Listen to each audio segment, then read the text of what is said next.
দুটি স্যাম্পল আছে বুঝছো? এই জিনিসটা দেখো সমান শুধু যদি হয় কিন্তু বাবাই আবল তাবল দিয়ে গায়ে ঘরে মায়ের সাথে আবল তাবল করা যাবে না।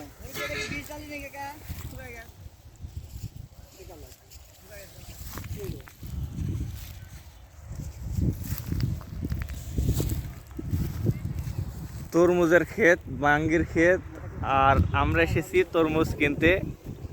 মাসুম ভাই একটা তরমুজের দামাদামি করছে। তরমুজটা সম্ভবত পাকা হবে।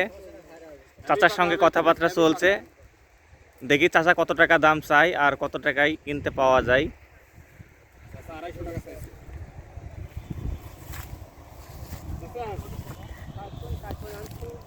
নাটোর গুরুদাসপুর তরমুজের সমারোহ। এখানে আসলে আপনি পাবেন তরমুজ, বাঙ্গি, মিষ্টি কুমড়া, জালি কুমড়া ইত্যাদি। এগুলো যদি কিনেও না খেতে পারেন, দেখলেই মন ভরে যাবে। খুবই সুন্দর, খুবই সুন্দর, অপরূপ দৃশ্য, রেয়ার।